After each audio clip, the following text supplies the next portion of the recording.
que muchos de nosotros estamos muchas veces viviendo nuestras vidas creyendo que todo lo que nosotros hacemos es por nuestra propia fuerza. Nosotros vivimos nuestra vida pensando que lo que nosotros hacemos en nuestro trabajo es producto de nuestras destrezas, de nuestras habilidades, y muchas veces pensamos que podemos volver allá afuera, alejarnos de Cristo y quizás no estemos tan mal. A lo mejor podemos hacer cosas que hacíamos antes y a la vista del mundo pudieran ser cosas que se ven como logros o éxitos. Pero la verdad, amados hermanos, que ni siquiera a lo que nosotros hemos aprendido toda nuestra vida es inútil si el Señor no nos permite hacerlo. Así usted se haya estudiado, haya graduado, haya pasado 20, 30, 40 años en una profesión. Si el Señor hoy le quiere impedir a usted, o le impide, o no le permite que usted la ejerza, usted no la va a ejercer. Si el Señor hoy quiere que su vida se termine esta misma semana, esta semana se termina. Pero lamentablemente nosotros seguimos pensando que podemos seguir viviendo apartados del Señor y de espaldas al Señor. Quiero que me acompañen al capítulo 21 del libro de Juan. Vamos a estar considerando los versículos del versículo 1 al versículo 14. Y dice así: Después de esto, Jesús se manifestó otra vez a los discípulos junto al mar de Tiberias, y se manifestó de esta manera. Estaban juntos Simón Pedro, Tomás llamado el Dídimo, Natanael de Caná de Galilea, los hijos de Zebedeo y otros 2 de sus discípulos.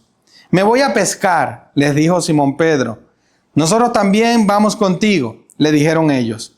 Fueron y entraron en la barca, y aquella noche no pescaron nada.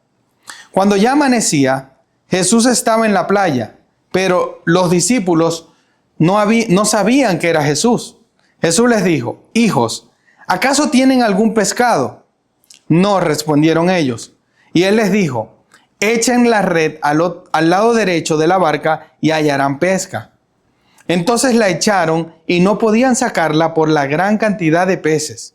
Entonces aquel discípulo a quien Jesús amaba dijo a Pedro: ¡Es el Señor! Oyendo Simón Pedro que era el Señor, se puso la ropa, porque se la había quitado para poder trabajar, y se echó al mar. Pero los otros discípulos vinieron en la barca, porque no estaban lejos de tierra, sino a unos 100 metros, arrastrando la red llena de peces. Cuando bajaron a la tierra, vieron brasas ya puestas y un pescado colocado sobre ellas y pan. Jesús les dijo: Traigan algunos de los peces que acaban de sacar. Simón Pedro subió a la barca y sacó la red a tierra, llena de peces grandes, 153 en total, y aunque había tantos, la red no se rompió. Jesús les dijo: Vengan y desayunen. Ninguno de los discípulos se atrevió a preguntarle: ¿Quién eres tú?, sabiendo que era el Señor. Jesús vino, tomó el pan y se lo dio, y lo mismo hizo con el pescado. Esta fue la tercera vez que Jesús se manifestó a los discípulos después de haber resucitado de entre los muertos. Acompáñenme a orar. Padre, te damos gracias por tu amor, por tu misericordia. Gracias, Señor, porque tú nos sostienes, tú nos amas, tú has tenido misericordia de nosotros. Gracias, Padre, porque nos permites ser confrontados, escuchar tu palabra y ser amados por ti. Gracias, Padre, porque podemos entender este evangelio, y ahora que estamos cerrando el evangelio de Juan, queremos, Señor, poder aplicar todas las cosas que hemos comprendido a nuestras vidas y poderte honrar, Señor, porque tú eres bueno con nosotros.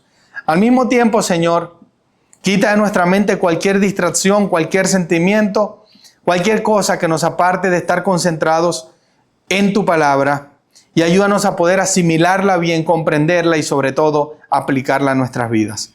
Gracias, Padre, y ayúdame a mí, Señor, como siervo imperfecto, a poder predicarla fielmente. Gracias, Señor, te damos en el nombre de Jesús. Amén y amén. Amados hermanos, hemos llegado ya al capítulo 21, cierta nostalgia y cierta alegría. Nostalgia porque el Evangelio de Juan es hermoso, vimos demasiados milagros, uno tras otros, pero este milagro tiene un contexto bien diferente y es llamativo, porque ocurre después de la resurrección de Cristo. Cuando ya habíamos dicho que Cristo había hecho todos los milagros que iba a hacer, entonces ahora nos encontramos con un Cristo resucitado, haciendo un milagro y lo mejor todavía, haciendo el mismo milagro que había hecho cuando todo comenzó, cuando apenas llamó a los discípulos para llevarlos al ministerio del Evangelio. Ahora, este milagro Jesús lo hace 3 años después de haber hecho el primer milagro. Y nosotros nos ponemos a pensar acerca de este evento y pensamos que este milagro tenía una intención. Recuerden que el texto nos dice que los discípulos se habían ido a pescar. Miren el momento de alguna manera de confusión, de desesperanza que tenían los discípulos porque ya Cristo había muerto, ya habían pasado todos estos eventos terribles de la muerte de Cristo, pero además Cristo ya se había aparecido. Y esta era la 3ª vez, como dice el texto, que Cristo ya se había aparecido a los discípulos. Pero cuando vemos cómo fueron ocurriendo los hechos, vamos notando la intención de Cristo de hacer justamente este milagro. Porque ciertamente Él podría haber hecho otro tipo de milagro. Podría haberse mostrado de otra manera. Pero este milagro tiene un significado para que los apóstoles pudieran recordar de dónde Jesús los había sacado cuando apenas comenzó su ministerio. Apenas comenzó el llamado de los apóstoles. Recuerden que el ministerio de Jesús comenzó y terminó hasta el momento que Él dice consumado es. En ese momento en la cruz, Él dijo ya la obra que vine a hacer en la tierra fue hecha. Pero después que resucitó, empezó el ministerio celestial que aún continúa hasta el día de hoy. Cristo todavía está ejerciendo su ministerio celestial, que es el sacerdocio de nosotros y es el reino de Cristo hasta su segunda venida y hasta después de su segunda venida. Y muchos de nosotros tenemos la tendencia a pensar de que siempre hay que señalar a Cristo hacia atrás. Siempre tenemos esta tendencia a pensar en un Cristo que fue, que hizo, que había sido.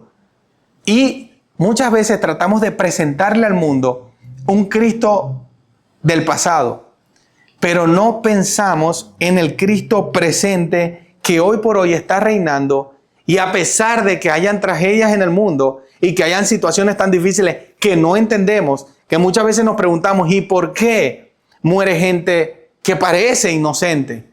¿Por qué mueren bebés? ¿Por qué familias son trágicamente sacudidas por un evento como este? Pero la palabra del Señor dice que Cristo sigue continuamente reinando. Él no se va a mover de ahí. Así las situaciones en la vida cambien y a veces las tragedias no son como estas, sino que son tragedias más personales. Y cada quien sabe lo que ha vivido hasta el día de hoy. Nosotros no podemos adivinar quién ha vivido tragedias peores que otras, pero créanme que si usted tiene cierta edad, ya usted ha pasado por varias luchas o varias guerras que le hacen pensar de dónde vienen y de dónde Dios lo ha sacado. Y muchos de nosotros también seguimos batallando y teniendo guerras, pero tenemos que recordar que Cristo continúa reinando en nuestra vida a pesar de esta situación tan difícil que podemos estar pasando. Entonces, fíjense que este evento aparece en un momento, en un lugar y de una manera perfecta. Tenemos un personaje que es de esos personajes que nosotros decimos que no nos identificamos con ellos, sino que nosotros somos más bien de los buenos, de los que creemos, de los que amamos, de los que vamos a la iglesia, de los que servimos. Pero cuando nos ponemos a pensar un poco en nuestra vida, en nuestro pecado, en nuestro desarrollo, en nuestro servicio, en nuestro amor por el prójimo, nuestra falta de amor, pareciera que nos pareciéramos más a este personaje que es Tomás que a los personajes que nos gusta o queremos parecernos. Usted ve que en la iglesia de niños, las hermanas, y sigan enseñando, porque esa es la idea, se le enseña a nuestros hijos que tenemos que ser más como David, que tenemos que tener un corazón así, que tenemos que ser como Josué, huir del pecado. Pero la realidad es que muchas veces nosotros no somos esos personajes en la Escritura. Nosotros somos más como Tomás, que tenía un nivel de incredulidad. Y usted en su corazón lo puede sentir, que nosotros hemos estado en la posición de Tomás más que en la posición de David y de que algunos hombres que han honrado al Señor de alguna manera. Pero Tomás era ese que en un momento cuando Jesús se le apareció a los discípulos y que le informaron que Jesús se les había aparecido, él fue el primero en decir: hasta que yo no meta mis dedos en sus manos, hasta que no vea su costado, yo no voy a creer en Jesús. Ese era Tomás el incrédulo. Tomás, un hombre que cuando Cristo los invitó a predicar, él dijo: bueno, vamos para que muramos nosotros también. Ya se van acordando de este personaje. Un personaje que no era ese típico personaje que anima, que motiva, que nos llama a hacer cosas. Y yo creo que más de uno en esta sala seguramente ha tenido un compañero, ya sea de trabajo o un amigo, que tiene esta característica. Un hermano que está haciendo, por darles un ejemplo, una obra y le da un tiempo determinado para hacer 3 meses. En 3 meses tienes que levantar este edificio. Siempre hay uno que dice: esto está difícil. Esto como que no se va a poder terminar en 3 meses. Siempre está el incrédulo que dice: no, si llevamos una semana y todavía no hemos ni siquiera limpiado el lugar. Siempre hay una persona que tiene esta tendencia a no creer que las cosas se pueden dar. Está el pesimista, el que todas las cosas ve que algo va a pasar y algo malo va a suceder, que ni siquiera emprende cosas porque no ha empezado a emprenderlas y ya está pensando: no, es que si yo empiezo ese negocio, seguro que me llega el IRS y me va a llegar y me va a meter preso, mejor no empiezo. Y tienen un pesimismo antes de comenzar a hacer las cosas porque tienen un carácter que no es como el carácter que Cristo quiere que nosotros tengamos. Cristo quiere que nosotros confiemos en Él. Pero este carácter era el más indicado para que Cristo haga esta cronología de hechos y poder mostrar que su resurrección es real. Se necesitaba un incrédulo, uno que no creyera tanto, uno que se negaba a creer en Jesús, para que Cristo pudiera tener prueba irrefutable de que Él era el Mesías resucitado. Y usted seguramente es el Tomás que necesita ver para creer, o ha sido en muchas circunstancias. Pero qué tremendo que tenemos este personaje, porque en la cadena de eventos nosotros nos glorificamos de que Tomás realmente vio a nuestro Cristo resucitado y realmente creyó. Y fíjense cómo sucedieron los hechos. Primero, tenemos una aparición en la mañana a María Magdalena. Jesús se le aparece a María Magdalena. Luego tenemos, esa misma tarde, el Señor se le aparece a los discípulos, pero no se le aparece, no está Tomás entre ellos. Entonces Tomás solamente escuchó y dijo: con que se les apareció el Señor. Bueno, yo tengo realmente que ver y que tocar para poder creer. Los discípulos le dijeron, Juan 20:25, hemos visto al Señor. Y él le responde esta mítica frase que todos recordamos: si no veo en sus manos la señal de los clavos y meto el dedo en el lugar de los clavos y pongo la mano en su costado, no creeré. Este mal carácter de Tomás hace que esta lectura sea más placentera, porque usted, cuando usted está viendo una película o una serie, usted quiere que llegue el momento que se entere de lo que está pasando, o que descubra el detective quién es el verdadero malo. Usted está con esa imagen, y cuando llega uno siente como una satisfacción tan grande. Bueno, para que se entienda mejor, las mujeres que les encanta ver novelas, las que ven novelas, no de esta iglesia, seguramente de otra iglesia, pero cuando ven novelas y hay este típico cruce de amor, de engaño, de infidelidad y de cosas, Usted siempre se quiere ver la escena el día que descubrió que le estaba siendo infiel. Y eso crea una necesidad como de morbo. Pero cuando usted ve esa escena, usted siente como un efecto placebo. Oh, wow, qué tremendo, lo descubrió, ahora sí. ¿Y qué va a pasar? Eso es lo que está pasando aquí. Es Tomás que no cree. Un persona que no, es que ya yo vi los milagros, yo vi la muerte de Lázaro, la resurrección, yo vi todo eso, sí es verdad. Pero ¿cómo me vas a decir que Cristo anda por ahí ahorita? Si yo lo vi clavado, yo lo vi muerto, yo vi que lo asesinaron, yo vi que lo enterraron. ¿Cómo es posible que Él va a estar por ahí mostrándose? Y fíjense lo que hace el Señor. Se le muestra a los discípulos, pero no se le muestra a Tomás esa tarde. ¿Y qué pasa después? Viene la segunda aparición del Señor. La segunda aparición a los discípulos. Recuerden que primero fue a María Magdalena. Esto fue 8 días después. 8 días que Tomás sabía que Cristo podría andar por ahí, o tenía idea, o le habían dicho, hasta el momento que realmente se le aparece.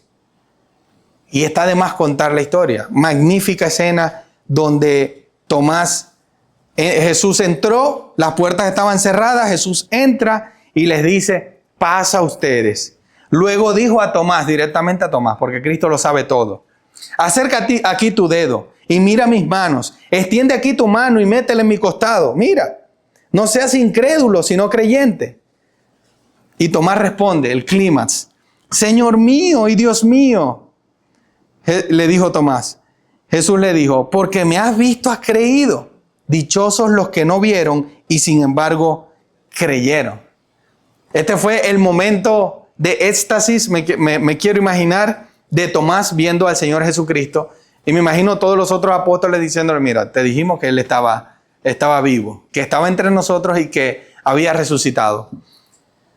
Ahora, después de esa escena, esto le da un mejor contexto a esta última aparición, a esta tercera aparición y lo que estamos viendo esta mañana. Versículos del 1 al 14, el Señor se aparece en el mar de Galilea. Y fíjense cómo lo hace, de manera majestuosa. Él no se acerca ni camina hasta la barca. El Señor Jesús espera al otro día, cuando ya ellos estaban cansados de toda la noche buscar pescar y habían encontrado pescado cero. Usted sabe lo improbable que es que nosotros salgamos a pescar y no encontremos ningún pescado. Bueno, lamentablemente en mi vida he ido a pescar y esa ha sido mi historia, pero va más allá de que yo no sé pescar. Pero estos hombres se dedicaban a la pesca.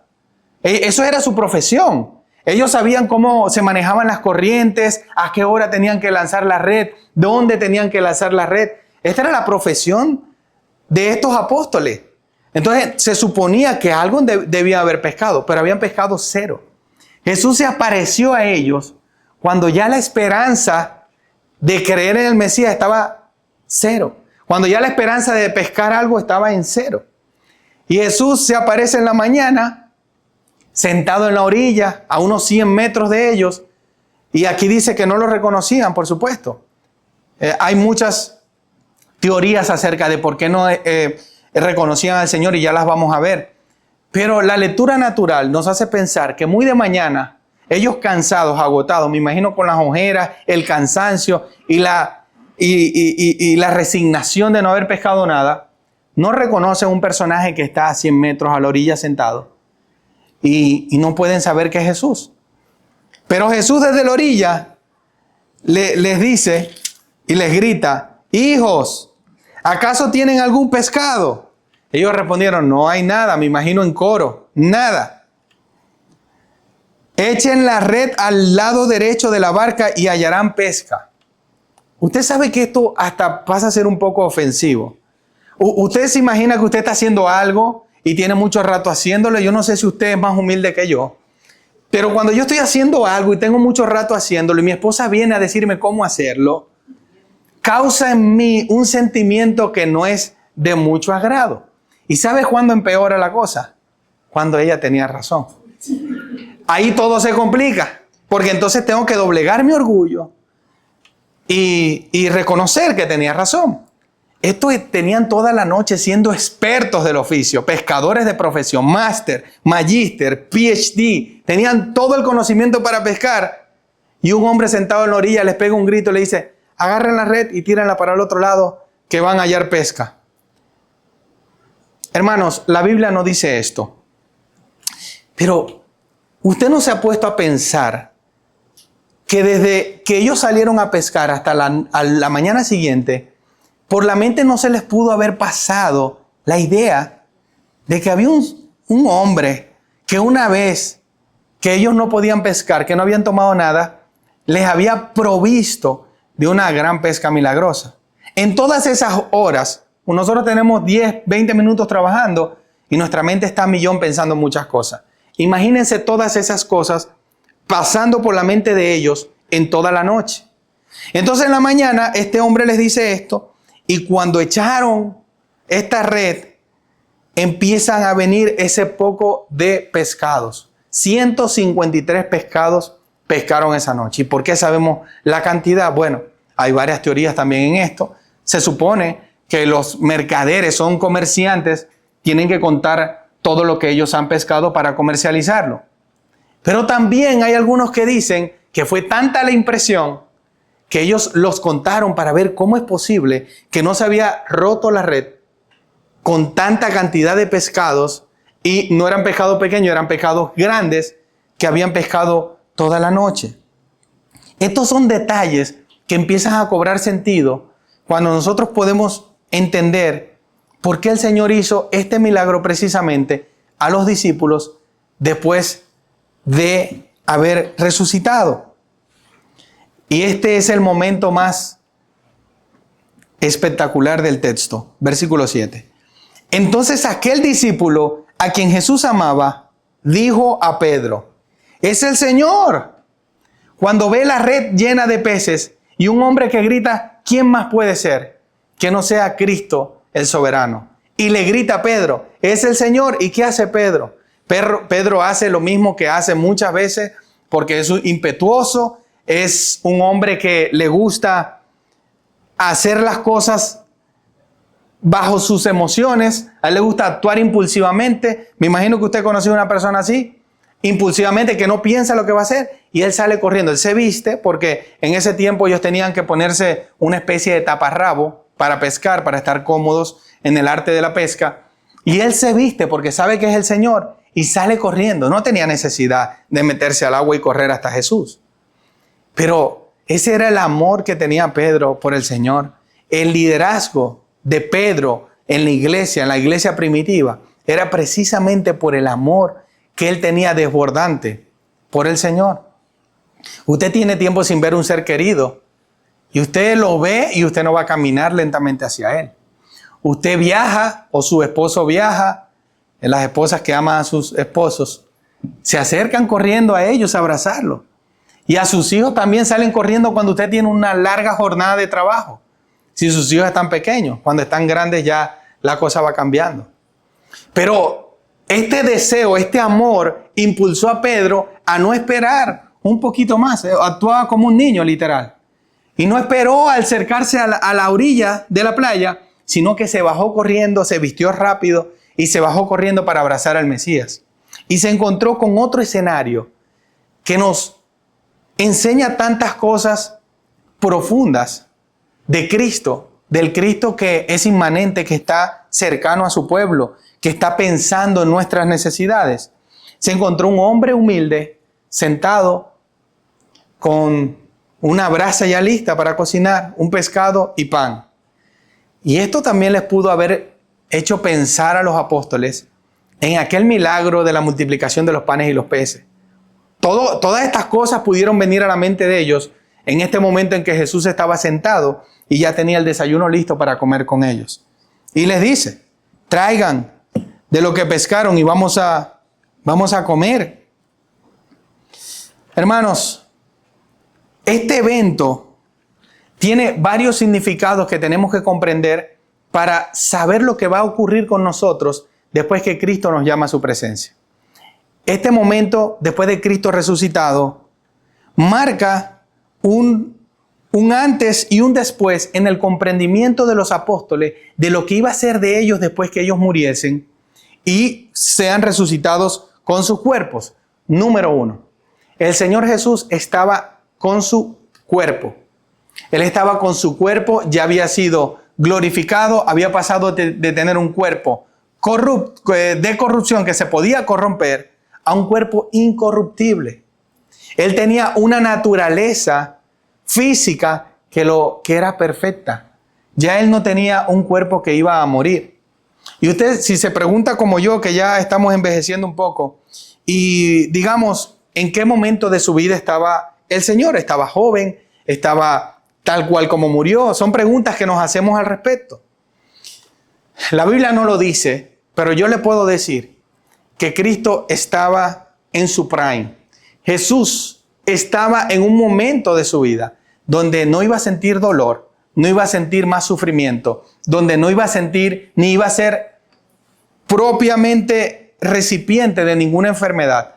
Él estaba en un punto de su vida que ya no iba a sentir más dolor, porque eso es lo que promete el Señor cuando resucitemos con el Señor.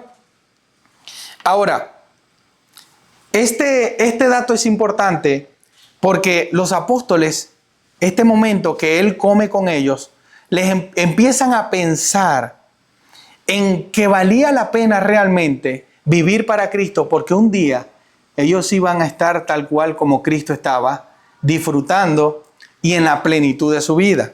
Y es tanto así que el apóstol Pedro, casi 10 años después de este evento, él narra y recuerda este evento para poder recordar cómo fue que él comió y bebió con el Señor Jesucristo. En Hechos 10, los que toman nota, capítulo 10, versículo 41, el apóstol Pedro, no a todo el pueblo, sino a los testigos que fueron escogidos de antemano por Dios, es decir, a nosotros que comimos y bebimos con Él después que resucitó de los muertos. Imagínense lo marcado que quedó Pedro con este evento, que Pedro estaba recordando y predicando y diciendo: nosotros un día vamos a estar con Cristo y vamos a ser resucitados como Cristo fue resucitado, porque yo comí y bebí con Él cuando Él estaba en vida. Ahora, hermanos, este evento tiene una importancia de comprensión que después el mismo apóstol Pablo lo explica, y explica la manera en que nosotros vamos a resucitar también con Cristo. 1 Corintios 15:42 dice: así es también la resurrección de los muertos.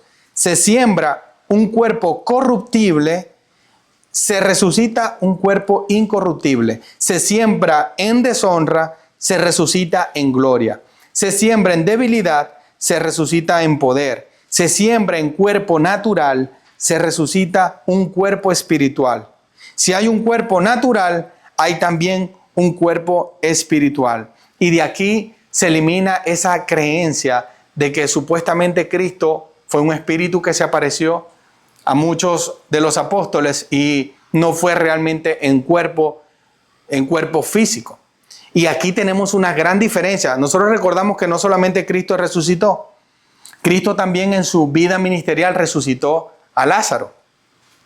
Ahora, aquí hay una gran diferencia y esto nos ayuda a pensar un poco mejor en cómo fue este evento. El Señor Jesucristo, cuando resucitó a Lázaro, lo resucitó en su mismo cuerpo. A Lázaro nadie tuvo la dificultad de reconocerlo, era Lázaro. Cuando Él resucita, todos lo ven y lo ven con las vendas, se quita las vendas y dice: ese es Lázaro. A nadie le quedó duda. El problema es que Lázaro tuvo que volver a morir, porque su resurrección fue de su cuerpo. Su resurrección fue Dios mostrando su poder para poder poner a vivirlo otra vez entre el mundo de los vivos. Pero Él tenía que volver a morir. ¿Por qué? Porque Él tenía que cerrar el ciclo de la vida de corrupción que Él tenía. Y este milagro estaba previsto solamente para mostrar que Cristo es poderoso para dar vida a otros. Lo bueno es que nosotros no vamos a ser resucitados como Lázaro. Nosotros vamos a resucitar como Cristo resucitó por el poder de su Espíritu, pero no vamos a tener que ver la muerte nunca, jamás. Y de ahí viene ese dicho que dice, el que no nace 2 veces, morirá una sola vez. Eso quiere decir que nosotros, si no hemos nacido del Espíritu Santo y de vida, nosotros vamos a morir 2 veces. Cuando muramos, vamos a morir espiritualmente y vamos a morir eternamente. Nosotros no vamos a resucitar si nosotros no hemos creído en el Señor. Entonces, nuestra resurrección es una resurrección que va a ser completa y vamos a poder disfrutar de una vida eterna con Cristo. Ahora, hay otra pregunta que nos hacemos cuando notamos que muchos de los que caminaban con Cristo o veían a Cristo resucitado no podían ver a Cristo y reconocerlo inmediatamente. Y otra teoría que tenemos al respecto es que Jesucristo les había intencionalmente impedido que lo reconocieran para Él mostrar su gloria. Y esto pasó cuando pasó en Lucas capítulo 24, versículo 16, cuando iban camino a Emaús. Usted recuerda esta historia. Ellos tenían velados los ojos. La palabra dice, sus ojos estaban velados para que no lo reconocieran. Ellos intencionalmente no podían ver a Jesús, pero Cristo después se les reveló para que pudiesen reconocerlo y saber que Él era el Mesías. Más adelante vemos cómo Jesús se les presentó e hizo una serie de afirmaciones trayendo a Pedro a su evangelio de nuevo. Vemos que el capítulo 21 termina con un diálogo hermoso que la semana que viene vamos a estar profundizando. Sin embargo, amados hermanos, déjenme decirle que cuando el Señor llama a los discípulos por segunda vez, el Señor está llamándolos para que ellos puedan presentarse y dedicarse a su servicio. Y nosotros nos preguntamos, ¿por qué ellos volvieron a pescar? ¿Por qué ellos no se dedicaron al evangelismo inmediatamente que Jesucristo vino y resucitó y se mostró a ellos? Y aquí había algo que faltaba. Había un evento que vino muchos años después, vino 40 días después, que lo vimos en el libro de los Hechos, que es el gran escenario o el gran momento de Hechos de los Apóstoles, que es la venida del Espíritu Santo. Ellos no podían ejercer el ministerio sin el poder del Espíritu Santo. Este fue el evento que transformó la vida de los apóstoles y les permitió que ellos pudiesen predicar el Evangelio. Así que el Señor Jesucristo en este momento vino y se presentó a ellos y se les mostró cómo Él podía ser un hombre, es un Dios que es amoroso con su pueblo y que no está separado de lo que su pueblo vive y siente. Esto es lo que estaba pasando por los discípulos. Ellos estaban esperando, pero mientras esperaban, ellos estaban trabajando, sirviendo en lo que ellos sabían hacer para poderse mantener. Pero les tocó una dura realidad, el no poder ni siquiera ejecutar su trabajo sin que Jesús no interviniese. Amados hermanos, permítanme decirle que muchos de nosotros estamos muchas veces viviendo nuestras vidas creyendo que todo lo que nosotros hacemos es por nuestra propia fuerza. Nosotros vivimos nuestra vida pensando que lo que nosotros hacemos en nuestro trabajo es producto de nuestras destrezas, de nuestras habilidades, y muchas veces pensamos que podemos volver allá afuera, alejarnos de Cristo y quizás no estemos tan mal. A lo mejor podemos hacer cosas que hacíamos antes y a la vista del mundo pudieran ser cosas que se ven como logros o éxitos. Pero la verdad, amados hermanos, que ni siquiera a lo que nosotros hemos aprendido toda nuestra vida es inútil si el Señor no nos permite hacerlo. Así usted se haya estudiado, haya graduado, haya pasado 20, 30, 40 años en una profesión. Si el Señor hoy le quiere impedir a usted, o le impide, o no le permite que usted la ejerza, usted no la va a ejercer. Si el Señor hoy quiere que su vida se termine esta misma semana, esta semana se termina. Pero lamentablemente nosotros seguimos pensando que podemos seguir viviendo apartados del Señor y de espaldas al Señor. Esta fue una cruda realidad que vivieron los apóstoles, que les hizo cambiar el resto de su ministerio. De ahí en adelante, y usted puede leer Hechos de los Apóstoles de ahí en adelante, usted puede ver que la dedicación al servicio de la predicación de la palabra comenzó y más nunca terminó para los apóstoles. Porque esto fue lo que transformó su vida. Saber que el que los había llamado una vez, que los había atraído por su amor, los iba a mantener y los iba a seguir sosteniendo hasta el día que ellos muriesen. Recuerden que todos los apóstoles murieron de maneras trágicas y estas muertes solamente nos hacen pensar que ellos realmente creían que este era el Cristo. Este que estuvo en la orilla de la playa, del que Pedro salió corriendo, este era realmente el Mesías. El mismo Tomás, el incrédulo, el que dudaba, el que no creía, el temeroso, el pesimista, murió. Y no lo dice la Biblia, pero lo dice la tradición, que murió atravesado por lanzas en la India predicando el Evangelio, porque amaba a Cristo. Nadie muere por algo que no cree. Nadie muere si no tiene la convicción de algo. Usted y yo, por mucho menos de eso, esquivamos tantas cosas en el mundo por simplemente no agradar a Cristo, por simplemente dudar de ciertas pequeñas cosas.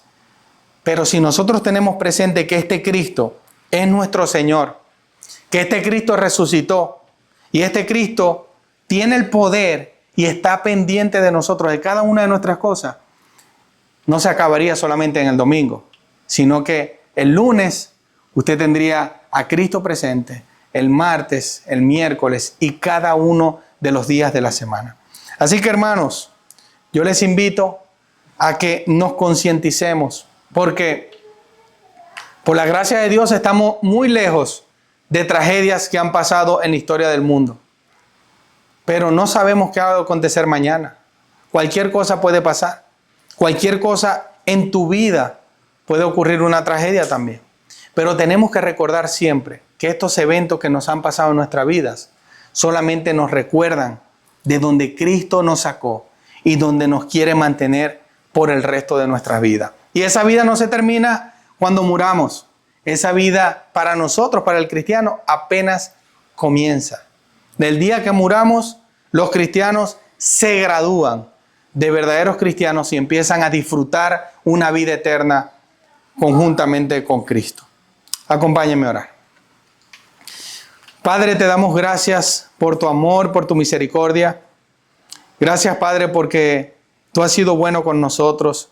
Gracias, Señor, porque tu misericordia, tu paz, tu amor ha estado con nosotros desde que tú creaste los cielos y la tierra hasta el final, Señor, de nuestros días. Tú estarás con nosotros.